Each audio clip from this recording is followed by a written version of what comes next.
we will host a conversation around the power of social impact investments for a sustainable future in partnership with the Global Citizen Forum.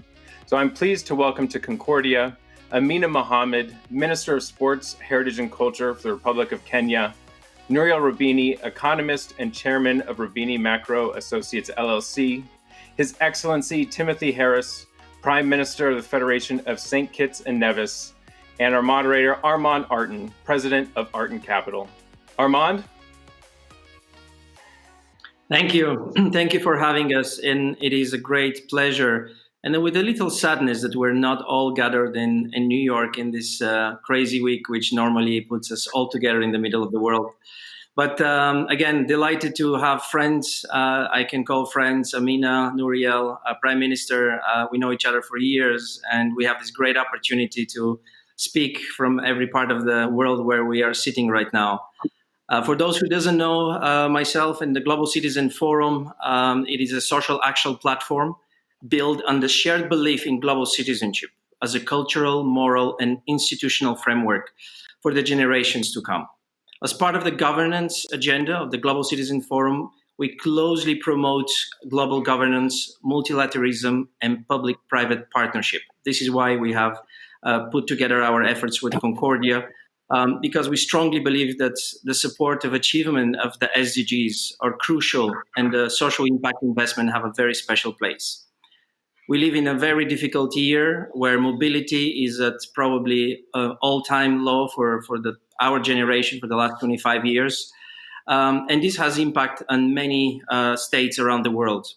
We have with us Nouriel, as you all know, has incredible depth and analysis of how this economic impact will play for big countries, small countries, developing nations. And I will first ask him to please comment his perception on the importance and role of social impact for small islands and developing nations from your perspective, Nouriel. Thank you very much. A great honor and pleasure to be with all of you in this very distinguished panel.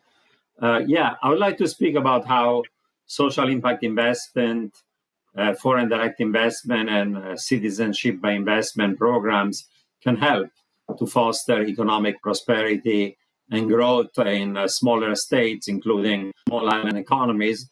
But I'll briefly talk about how this COVID crisis first has affected broadly emerging markets, zoom in about these smaller economies. First of all, this crisis hit the entire global economy, but especially emerging markets and developing frontier economies and smaller island states. There has been a recent spike of cases of COVID in many emerging markets, from Central Latin America to parts of Africa, to Middle East, even to parts of Asia. In each case, initially there was an early strong lockdowns, but then given the economic damage from the lockdown, there was a pressure for early reopening that have now led to a spike in new cases. Unfortunately, compared to advanced economies, emerging markets have weaker and poorer healthcare systems. They have more density of population in urban areas, more co-living of large households in small cramped homes, migrant workers that also may be living in cohabitation. And of course, that leads to the risk of greater contagion. Emerging markets also have more limited policy response in terms of monetary and fiscal policy that cannot be stimulated as easy. Many of them have foreign currency or dollar debts and less access to dollar liquidity. The IMF, the World Bank, and the G20 have suspended some debt payments for some of the poorer indebted countries, but private sector creditors have not done so. But IMF and World Bank borrowing and private borrowing can be quite expensive. And even Chinese foreign direct investment may come at restricted, if not coercive terms, like conversion of debt into equity. In this smaller economy, devaluing your currency doesn't help you very much because you have dollar debt, because it raises the cost of your imports, and many of your exports are priced in euro and dollar, so you don't regain competitiveness. These countries have had negative terms of trade shocks given the fall or collapse of commodity prices like oil industrial metal, agricultural goods, etc.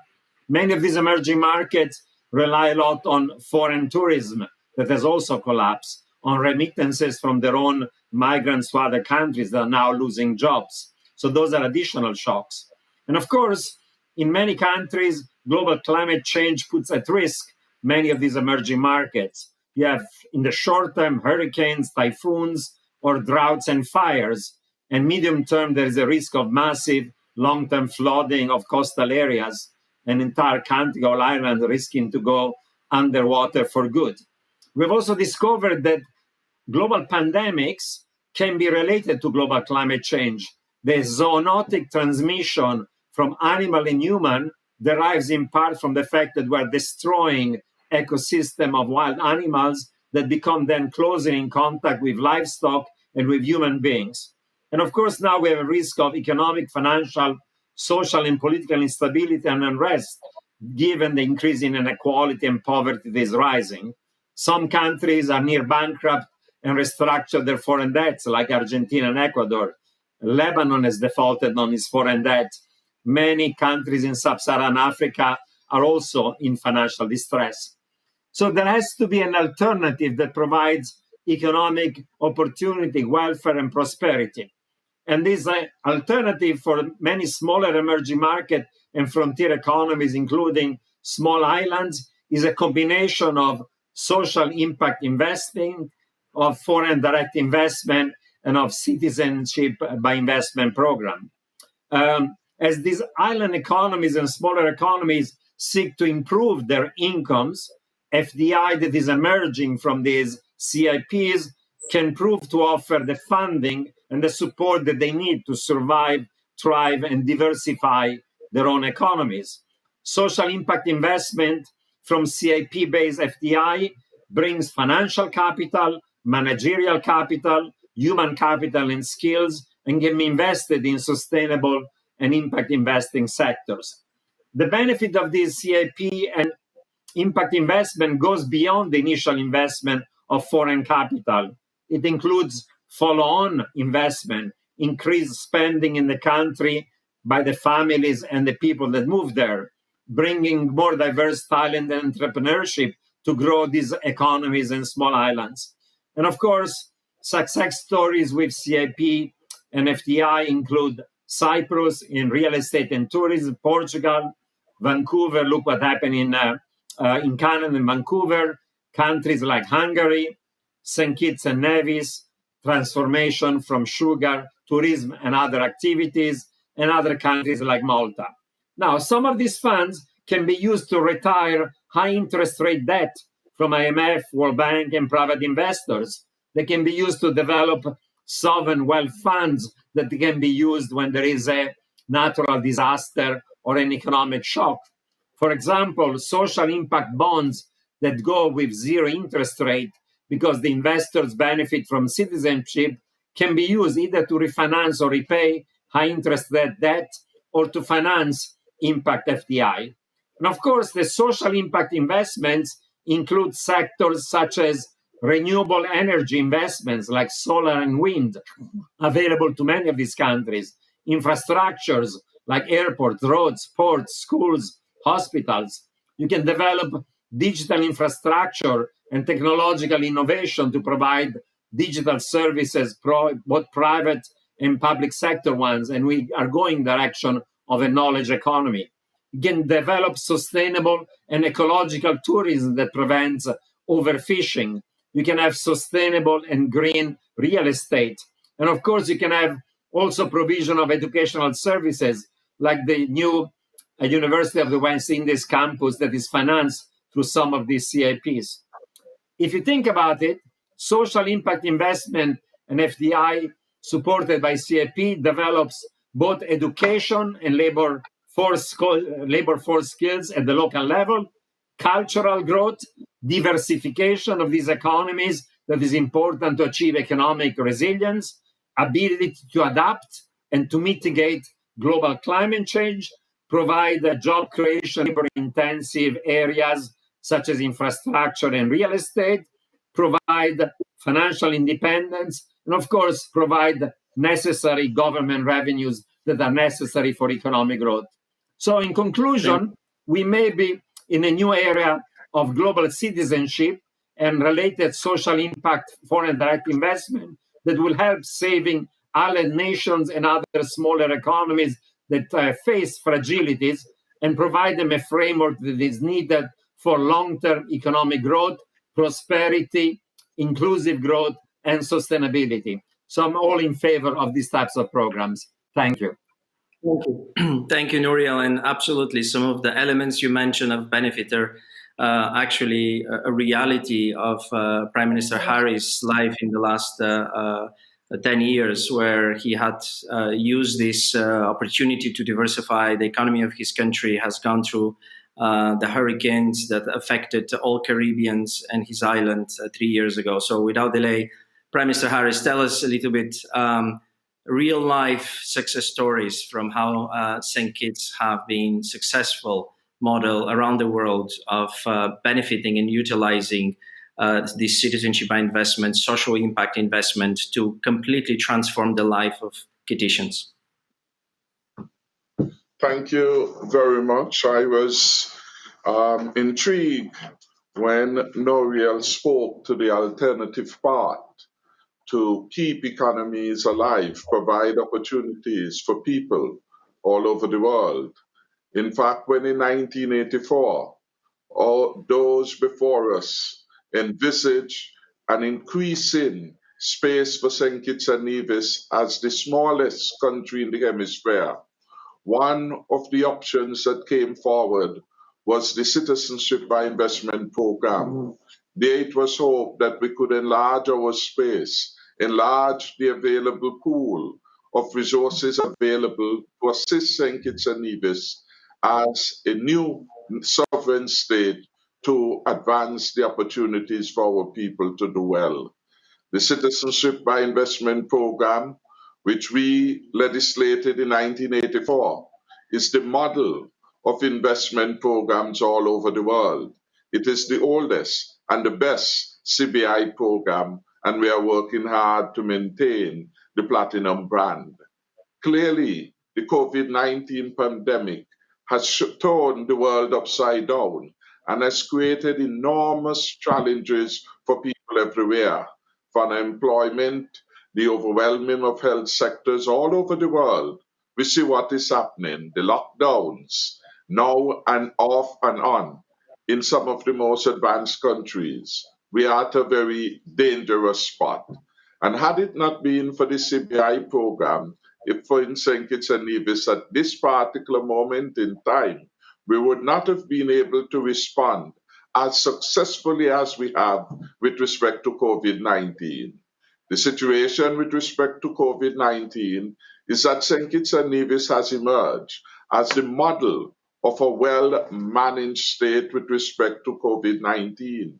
We were the last country, as it were, to have experienced a COVID case, and that was because very early we responded in the right way, closing our borders, putting in place quarantine facilities, isolation centers, and we were able to move at a rapid rate to safeguard our country from the importation of the virus. But as we close our borders, it meant our tourism industry, which was one of the most significant economic drivers, that industry literally collapsed. Thousands of people were put on the job line. We were literally out of work, and we had to respond. We had to respond to what was now indigent poverty creeping into the country. And by and large, our response came. We were able to put just under 50 million US dollars in support to our people directly affected by the pandemic and give them an opportunity, as it were, to breathe again, an opportunity to keep their heads above the water at a very difficult time. Most of that resources, of course, came because we were able to build up our fiscal buffers through the significant performance of our CBI program. So when we begin to speak about the social impact, we live that.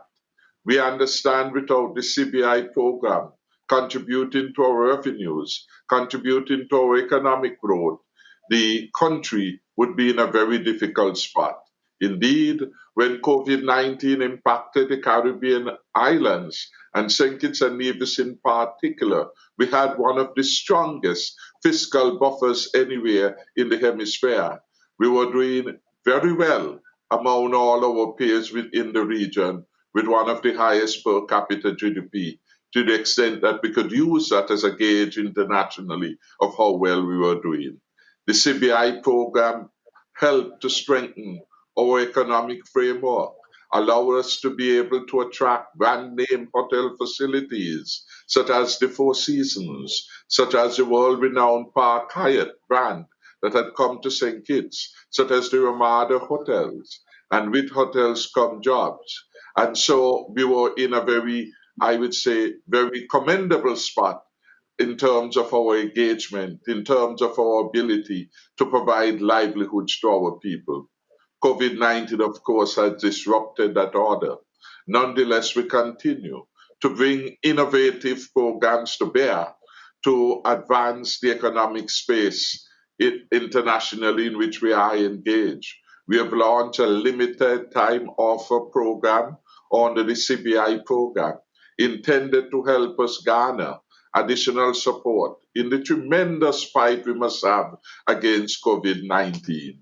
COVID-19 is coming at a terrible time, a time when we also have to grapple with the challenges of climate change and all the adverse impact that could have and does have on the economies of small island states. Every year we wonder, will we have to build back over again? Will our homes be destroyed? Will our economic infrastructure be lost as we suffer the consequence of Category 5 hurricanes upon the small island states in the region? And so clearly the planetary health is at a difficult spot and it needs global leadership. And what we would require is that those international institutions bring a greater comprehension and sensitivity to the vulnerability of small island states. When a hurricane is hitting Florida, you could perhaps evacuate from one city to another. When a hurricane is striking St. Kitts and Nevis, we are too small, nowhere else to go. And so size does matter, and size requires special consideration, whether in the context of the WTO, where our trade relationship may be deemed insignificant, or in the context of a need for concessionary support from institutions such as the World Bank and the IMF. There's a need for rethinking, and there's a need again for global leadership. The CBI program for Nevis and for others is critically important to the stability of our society and economies. Thank you, Prime Minister, and very well put words in, as I said, a reality check of how this has been exercised and lived by 1,000 citizens, not only words. Without further delay, dear Amina, who is presently Minister of Culture and Sports in Kenya, but I think your future role as Director General of the WTO is more valuable in this conversation, where we really want to know how you think this organization can reshape the future of trade for countries like St. Kitts or other developing emerging markets. What would you do different to make a difference? Thank you. Well, thank you very, very much. First of all, let me just say that I have truly enjoyed listening to His Excellency the Prime Minister, as well as to Dr. Nouriel. I believe that there's really not much that I'm going to add, except to say that in fact it's true that tourism, which was the mainstay, I think, of many of our countries, was affected disproportionately by the COVID-19 pandemic. And therefore, it's extremely important that as we move forward, that we actually start to develop different, programs, different social impact investment programs. And I'm really intrigued by the CBI. because, as His Excellency the Prime Minister has said, it has delivered for St. Kitts and Nevis. And so that's really a model that many of our countries should probably be looking at.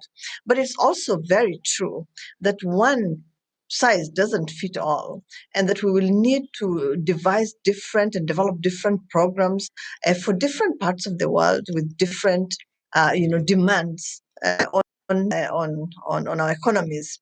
The pandemic has had such a devastating, impact on even just the international, supply and value chains. They've been totally disrupted, and so to just rebuild those, we must find, different investment vehicles, if you like, to just ensure that we can, rebuild, reconstruct some of these supply lines.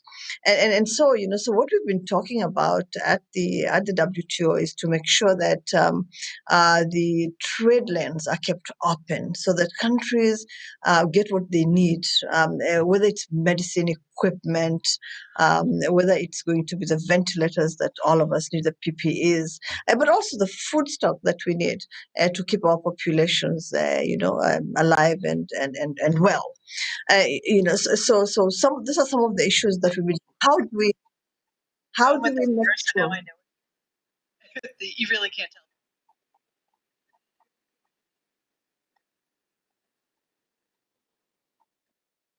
And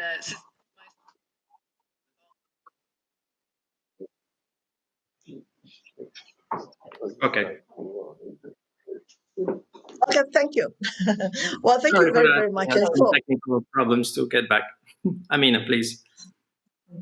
yeah, so thank you very, very much. And maybe to just say that that in fact the pandemic has intensified the need to support social impact investment.